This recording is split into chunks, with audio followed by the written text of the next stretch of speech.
Here's our fourth problem, and this time it's a real-world link budget calculation. A transmitter sends 10 watts through an antenna with 12 dBi gain. 5 kilometers away, a receive antenna with 8 dBi gain picks up the signal. The frequency is 2.4 GHz, the Wi-Fi band. We need to find the wavelength, the path loss, and the received power, both in watts and in dBm. Let's follow our four-step method. Step 1. Find the wavelength and set up the Friese equation. Lambda equals C over F, 3 times 10 to the 8th divided by 2.4 times 10 to the 9th. That gives us 0.125 meters, or 12.5 centimeters. Now the Friese transmission equation. PR equals PT times GT times GR times lambda over 4 pi r all squared. Let me explain each term. PT is the transmitted power, 10 watts. GT and GR are the antenna gains. And that last factor, lambda over 4 pi r squared, is the inverse of the free space path loss.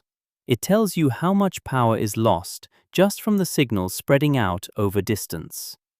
One critical note, the gains in this formula must be linear, not in dB. We'll handle that conversion. Step 2. Calculate the free space path loss. FSPL equals 4 pi r over lambda all squared. Substituting r equals 5,000 meters and lambda equals 0.125 meters, 4 pi times 5,000 divided by 0.125 gives 502,655. Square that and we get 2.527 times 10 to the 11th. That's a huge number. Signals lose a lot of power over 5 kilometers. In dB, 20 log 10 of 502655 equals 114 dB. That's our path loss. Step 3. Calculate received power the direct way, in watts. First, we need to convert the gains from dBi to linear. GT equals 10 to the power of 12 over 10, which is 10 to the 1.2, which is 15.85. GR equals 10 to the power of 8 over 10, which is 10 to the 0.8, which is 6.31. Now plug everything into Friese. 10 watts times 15.85 times 6.31 divided by 2.527 times 10 to the 11th. The numerator is about 1000. The denominator is 2.5 times 10 to the 11th.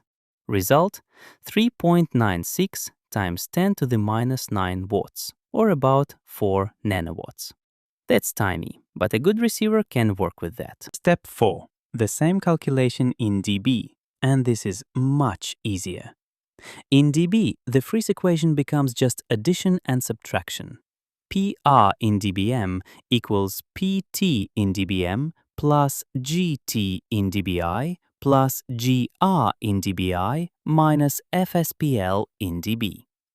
First, convert PT to dBm. 10 watts is 10,000 milliwatts, so 10 log 10 of 10,000 equals 40 dBm.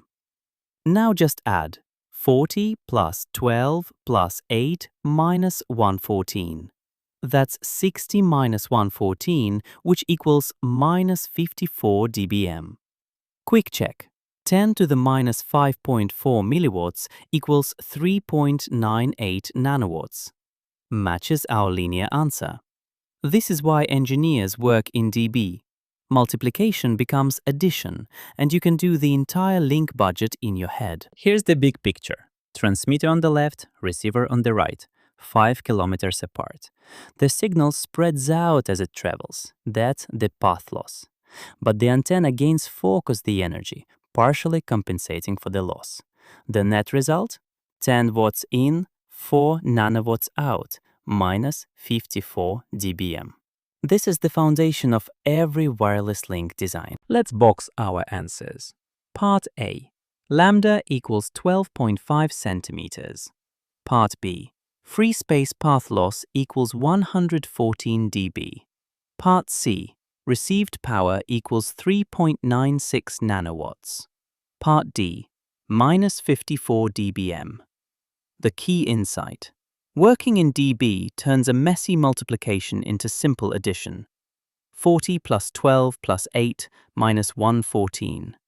That's the entire link budget in one line.